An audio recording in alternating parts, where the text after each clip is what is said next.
The churches of St Nicholas Hawksmoor have become a source of major interest for the writers Peter Ackroyd and Ian Sinclair in recent years, and for Sinclair in particular have been responsible for a major development in his unique London-based cosmology of landscape and literature. According to Sinclair, St George's and its related series of Hawksmoor built and designed ecclesiastical structures have been laid out with the specific intention of using landscape and architecture as a means of exerting some sort of psychic influence and control over the city itself. In Ackroyd's interconnected novel, they are mathematically defined centres of sacrifice and ritual murder.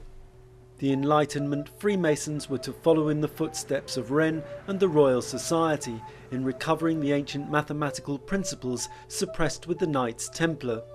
Curiously, the de Mandevilles are among a number of Templar-connected noble families who seem to have been party to an ancient secret which links music, landscape and locality together. According to C.E. Street, there is a connection between King Arthur's Camelot and the de Mandeville's former manor at Camlet Moat on the so-called Barnet Triangle, a series of landscape alignments which link up with another ancient ritual landscape at Rottingdean in Sussex.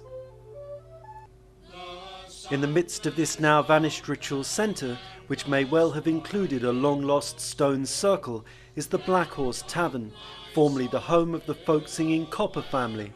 As well as preserving an ancient folk play of unknown origin, the Copper family and their numerous fellow performers previously included a traditional Sussex folk version of the medieval poetical romance of Lord Thomas and Fair Eleanor amongst their musical repertoire, a fact which may well be indicative of some long-lost Templar connection linking their musical tradition with a network of variant sources which are preserved in the repertoires of singers across the country.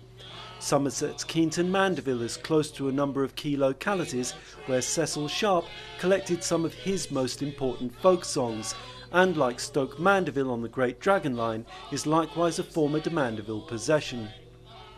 Again we are drawn back onto the Great Dragon Line and are reconnected for a second time with Hammersmith's Galena Road, where we earlier encountered another generation of late 20th century diggers. Again there is a Templar influence in that the world-famous Temple Church, which stands just a stone's throw from St Dunstan's in the west, linking us up with our bardic bishop, is geomantically aligned to Galena Road, whether by accident or design is unclear. There is evidence to suggest that the Temple Church itself may well have had a dual purpose of both place of worship and secret observatory at the same time. Richmond's Royal Observatory, which stood close to William Kent's now vanished Merlin's Cave, was home to the original Richmond Meridian, which preceded that of Greenwich which we use now. Supposedly modelled on a temple round by way of its circular design, it was constructed by 18th century Enlightenment architects, influenced by Templar-derived Scottish Rite speculative Freemasonry. As in the case of druidical monuments such as Stonehenge, it is widely believed that many Templar churches had both astronomical and astrological associations.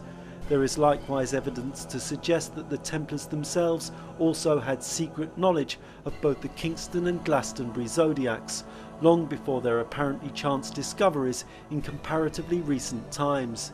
This Templar relief from the church of Stoke-sub-Hamden is provably astrological in nature and is located just a few short miles from Keenton Mandeville in Somerset.